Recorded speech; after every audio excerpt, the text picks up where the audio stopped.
வணக்கம். நாம் இன்னைக்கு எந்த வீடியோ பார்க்க போறோம் அப்படின்னா, நம்ம கூட இருக்கிறவங்களை நாம பார்த்துக்கிட்டா நமக்கு மேல இருக்கிறவன் நம்மளை பார்த்துப்பான் அப்படிங்கிறத படத்துல ஒரு டைலாக மட்டும் சொல்லாம அதை ஒரு வாழ்க்கை பாடமா எடுத்துக்கொண்டு தலைகணம் இல்லாமல் தன் புகழ்ச்சியை ஏற்காமல் தன்னம்பிக்கையோடு வாழ்ந்து வரும் தன்னலமற்ற நடிகர் அஜித்குமார் அவர்களுடைய வாழ்க்கை வரலாற்றை தான் நாம் இந்த வீடியோவில் பார்க்க போகிறோம். ஸோ வாங்க வீடியோக்குள்ளே போகலாம்.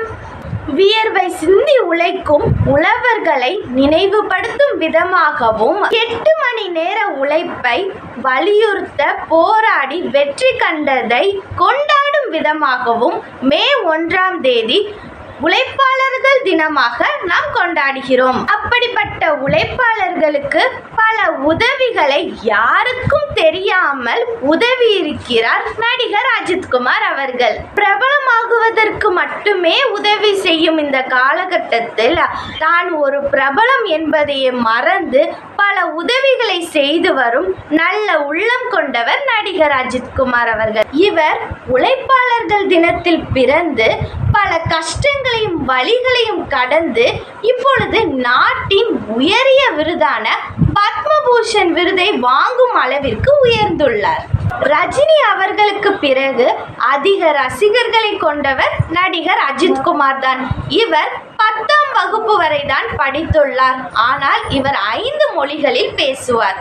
முதலில் ஆடை வடிவமைப்பில் ஈடுபட்டார். பின் யாருடைய உதவியும் இல்லாமல் தன்னுடைய உழைப்பால் மட்டுமே சினிமா துறையில் உச்சத்திற்கு சென்றார்.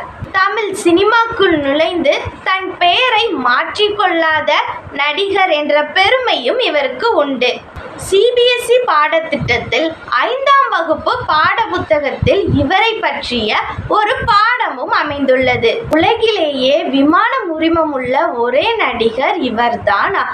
மற்றும் இவர் திறமையாக கார் ஓட்டும் நடிகர்களில் இவர் 14வது இடத்தையும் இந்தியாவில் முதல் இடத்திலும் வகிக்கிறார். இதுவரை 7 இரட்டை வேடங்களில் நடித்துள்ளார். அஜித்குமார் அவர்கள் இந்தியாவில் உள்ள ஆந்திர மாநிலத்தில் பாலக்காடில் தமிழ் ஐயரான சுப்பிரமணியம் என்பவருக்கும் கொல்கத்தாவை சேர்ந்த மோகினி என்பவருக்கும் 2வது மகனாக மே 1ஆம் தேதி 1971ஆம் ஆண்டில் பிறந்தார். இவருடைய ஆரம்பகால பள்ளி படிப்பானது சென்னையில் உள்ள ஆசான் மெமோரியல் உயர்நிலை பள்ளியில் இவருடைய ஆரம்பகால பள்ளி படிப்பை இவர் தொடங்கினார். பள்ளி படிப்பில் ஆர்வமில்லாத அஜித்குமார் அவர்கள் தன்னுடைய உயர்நிலை படிப்பை தொடங்குவதற்கு முன்பே தன்னுடைய பெற்றோர்களின் விருப்பத்தை எதிர்த்து தன்னுடைய பள்ளி படிப்பை பாதியிலேயே நிறுத்திக் கொள்கிறார். தன் பள்ளி படிப்பை பாதியிலே நிறுத்தி கொண்ட அஜித்குமார் அவர்கள் பின் பைக் மெக்கானிக்காக பணியில் சேர்ந்தார். கார் ஓட்டுவதில் அதிகமான ஆர்வத்தை காட்டிய அஜித்குமார் அவர்கள் தானாகவே ஓட்டவும் கற்றுக்கொண்டு அதற்கான உரிமத்தையும் பெற்றார். பைக் பந்தயம்தான் தனது தொழில் என்று அவர் முடிவு செய்தார். ஆனால் அதற்கு பணம் தேவைப்பட்டதால் அவர் சிறு விளம்பர படங்களில் நடிக்க தொடங்கினார். அவருடைய நடிப்பின் திறமையை கண்டு பல திரைப்பட வாய்ப்புகள் வந்து குவிந்தன. பந்தயமா சினிமாவா என்று வந்தபோது அவர் சினிமாவையே தேர்ந்தெடுத்தார். அஜித் அவர்களுக்கு 20வது வயதில் தெலுங்கு படத்தில் ஒன்றில் நடிக்க வாய்ப்பு கிடைத்தது. ஆனால் அந்த படத்தின் இயக்குனர் ஒரு சில நாட்களில் மரணமடைந்ததால் அந்த படத்தில் நடிக்கும் வாய்ப்பையும் அஜித் அவர்கள் நழுவவிட்டார்.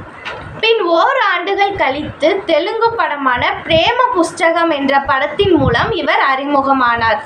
இந்த படம் தான் இவருக்கு சிறந்த புதுமுக நடிகருக்கான விருதையும் பெற்று தந்தது. மேலும் அதே ஆண்டு செல்வா அவர்களுடைய இயக்கத்தில் தமிழ் படமான அமராவதி என்னும் படத்தில் நடிப்பதற்கான வாய்ப்பும் கிடைத்தது. இதைத் தொடர்ந்து பாசமலர், பவித்ரா, ராஜாவின் பார்வையிலேயே, ஆசை போன்ற பல்வேறு தமிழ் படங்களில் தன் தடத்தை தொடர்ச்சியாக பதித்தார். இயல்பான மற்றும் இயற்கையான நடிப்பின் மூலம் ரசிகர்களின் மனதில் நீங்காத இடத்தை பிடித்தார் அஜித்குமார் அவர்கள். 12 கார் ரேஸ் வின்னர் விருதுகளை பெற்றார்.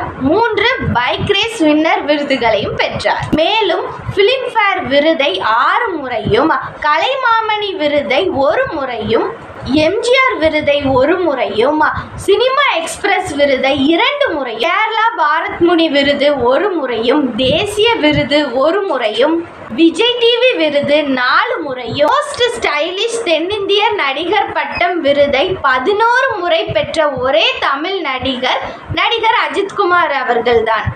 சினிமாவில் குடும்ப உணர்வுகளை வீரத்தின் மூலமாகவும், நண்பர்களின் துரோகத்தை விவேகம் மூலமாகவும், அப்பா மகள் பாசத்தை விசுவாசம் மூலமாகவும், கணவன் மனைவி ஒற்றுமையை விடாமுயற்சி மூலமாகவும் நமக்கு திரையில் நடித்தும் வாழ்ந்தும் காட்டியுள்ளார் நடிகர் அஜித்குமார் அவர்கள். தன் மீது தன்னம்பிக்கை கொண்டதால் தான் இப்பொழுது தாயகம் போற்றும் தங்க மகனாக உயர்ந்திருக்கிறார். மேடையில் ஏறி மைக் பிடித்து பேசியது என்னமோ 2 அல்லது 3 முறைதான். பல பேர் கையை பிடித்து மேலே தூக்கி விட்டதில் பல முறை மக்களின் மனம் என்ற மேடையில் ஏறியிருக்கிறார். பல படங்கள் நடித்தாலும் தன்னுடைய அன்பான ரசிகர்களை பார்த்து, முதல்ல உங்க குடும்பத்தை பாருங்க, நீங்க நல்லா உழைக்கணும், உங்களுடைய வாழ்க்கையில நீங்க முன்னேறணும், எப்பவும் சினிமாவை ஒரு பொழுதுபோக்கா மட்டுமே பாருங்க என்று கூறும் ஒரே நடிகர் அஜித்குமார் அவர்கள் மட்டும்தான். இந்த வீடியோ முடியுது. இதுக்கப்புறம் நம்ம யாரை பற்றின வீடியோஸ் அப்லோட் பண்ணலாம் அப்படிங்கிறத நீங்கள் கமெண்ட் செக்ஷனில் சொல்லுங்கள். இந்த வீடியோ உங்களுக்கு பிடிச்சிருந்துச்சு அப்படின்னா இந்த வீடியோக்கு ஒரு லைக்கும் பண்ணிடுங்க. So thank you so much. பாய்.